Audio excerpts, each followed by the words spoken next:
Big breakfast with Robbie and Adam this morning. Now, we're taking a bit of a trip back to our teenage years, Adam, when all the great bands were around, including the Gurge, and we're lucky enough to have Quan with us today. Mate, thanks for joining us. Thanks for having me. How you guys doing? Yeah, fantastic, mate. Now, look, 25 years in the biz, quite a long time together as a group. I mean, you know, Yeah, you got all your albums, you had all your songs, you've been touring quite a bit, but what I want to know is highlights that have happened in your life in that 25 years. Because, you're all mates at the end of the day. You've probably had a few girlfriends in that time. You've seen a few kids get raised, things like that. What are some big highlights that you've seen within the band? Highlights? Let's see. Highlights. I don't know. In the early days, there were some great fights between us all on airlines and in small touring cars across Europe. Fights about not going to certain Nazi camps, war camps in the middle of Switzerland and stuff like that. Other highlights would be playing in really random Yakuza bars in the middle of Tokyo that only hold 50 people and just going nuts, being covered in sweat and blood. Playing big day outs, our first big day out in particular, playing to like the huge crowds that they used to attract and just being blown away by it. Actually, one of the highlights of all time was probably playing at Jabiluka, the anti-Jabiluka mine benefit that we played with Midnight Oil, where we had to sleep in a swamp the night before and get up at 4 a.m. and then trudge to this incredible rock cliff face that was being bathed in red sun and playing at like 5 in the morning with Midnight Oil. And I just watching them and being so physically tired and emotional that I just burst out into tears. That was pretty amazing. I don't. The list is long, and I don't want to bore anyone at this point. Man, if that's the list off the top of your head, imagine if you actually sat down and wrote it all out. I know. Well, the thing is, I have a really shit memory, so the likelihood of it being more interesting than that is pretty low. Yeah, your memory sounds terrible. It's really bad, actually. I'm the only one that didn't do any drugs, and my memory is just shocking. Just rattling off the facts, though, mate. You could write like a big memoir for Regurgitator, all you boys. I'm sure you have a great story to tell. Yeah, I think maybe if we stuck all of our minds together, we'd probably be able to piece something. You actually mentioned your first big day out, which I think was 97. That was my first big day out as well, and I remember seeing you guys there. It was amazing, man, and I think I've got a picture of me that my mate's taken where I'm in the mosh pit and you guys are playing in the background, and it's one of my favourite pictures.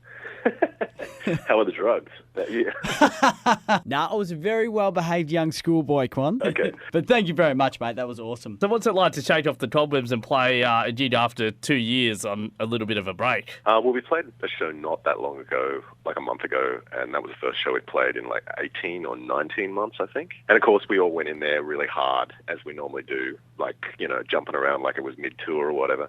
2 days later, I'm like stiff as a board. I can't feel like my legs. So I think the key is really with this band, you got to warm up.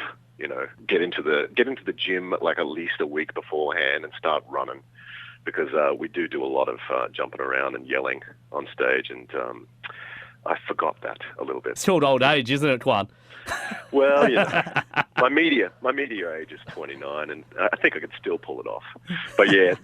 The body doesn't respond quite as efficiently, shall we say. Big breakfast with Robbie and Adam. We're heading into the Rubens, and Quan from Regurgitator's going to hang around with us for a bit and talk more Gurge. Red FM, Big breakfast with Robbie and Adam this morning. Now we're chatting with Quan from Regurgitator ahead of Beats in the Heat in August. Now, Quan, I was just going through our radio station playlist, actually, and checking out all the new Australian music that's sort of been released lately. And I'm just interested to know, because I guess you guys coming out of that alternative sort of scene in the early to mid-90s, it was a whole different beast. What's your take on modern music? I think modern music there's an incredible amount of diversity now.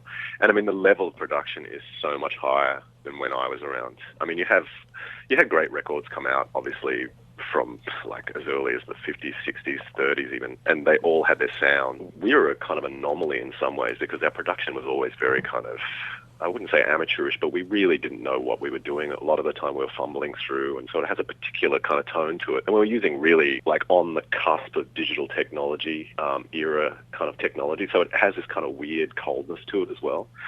So I think it's very different now because the digital technology has really come leaps and bounds. Everyone can mix seemingly incredibly at home, and I think there's a lot more proficiency in playing and performance and just skills, technical skills, and also instrumental and vocal skills are incredibly high from what I can tell. The only thing I would say is that it's very rare to see that kind of rawness that possibly came out of the era we came out of, that kind of not knowing what you're doing. It's not really acceptable these days. I think a lot of people would find what we do quite amateurish. If you listen to the records, that's the kind of vibe I would expect people to get from it. It's historical in that regard. And you're playing Beats in the Heat in Karratha, August. When was the last time you were in WA there, Quan? It's a blur. I saw you playing Karratha in, I believe, 2013. Might have been 2012. Yeah, we definitely played in Karratha. I remember that show because someone stole our go-go bells. What? Yeah, someone stole our go-go bells. I have no idea why, but anyway, we guilted them into giving them back online. I think a little bit of cyberbullying, and they kind of put their legs between their tail between their legs and sent us a package. Thank you, social media. Getting the job done and getting the bells back for you. Exactly. Well, hopefully the people of Karratha don't steal your gear on August 8, mate.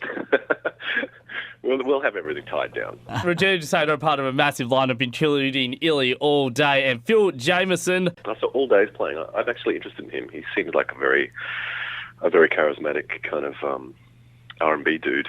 Quite interesting. I've noticed that actually a lot of the new Australian urban stuff is actually nowhere near as cringeworthy as it was when we first were around.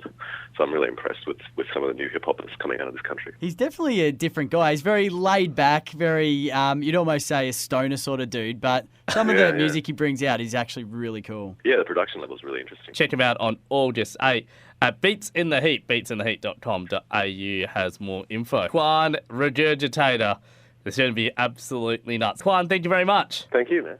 Head to redfm.com.au to get more info on Beats in the Heat. Just looking at the lineup, going to be absolutely epic. Big show ahead on The Big Breakfast. We've still got Mark Reddings a little bit later on and Nick Wharton for Talking Sport.